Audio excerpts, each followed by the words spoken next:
Amo hiro. Bike servicing tirang oh. Servicing here. Sang thu ma tu ne sang ni zare de tlem ka tlan to.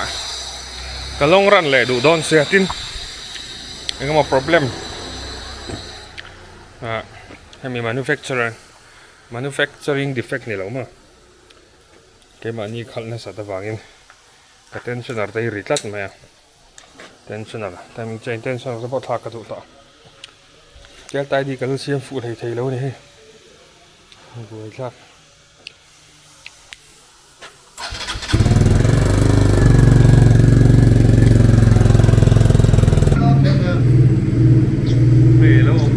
Alo kêu mấy lâu thành alo cả tour tu lâu say là vào in khu cả cái xe thiếu tour cái thế cái rồi à thiếu cái họ sao cả tung thu tu Indonesia cả lô na vàng yên tiêu chứ đây tung lại hoàn tổ này có thể số bom sập bom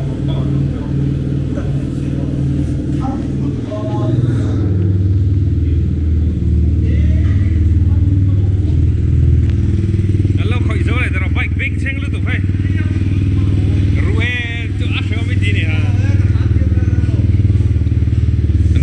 lùn khớp mày vậy rồi hay hi mỹ cẩn lắm ha dù mình lúng lệ thế cái liệu từ ruê cặp đi lâu rồi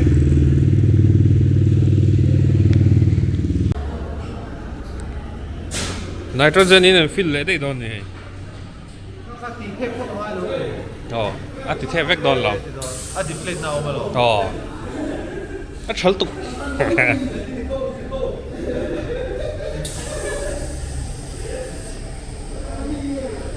là umar sim nào mà làm hi ngay lì đòn alien hi cái lạc về ngay ngay đòn này hay làm cái sáng cẩn gì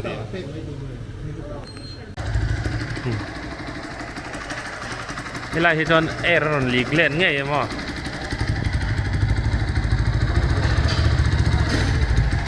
cần tìm lâu em mấy ạ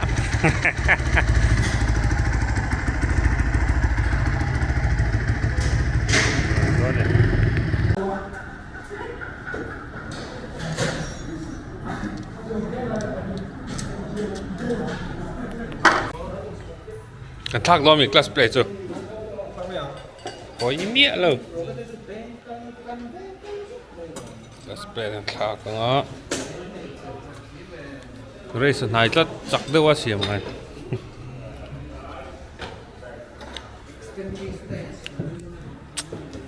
Cái này là lý do cái này. Xí lắm luôn kìa.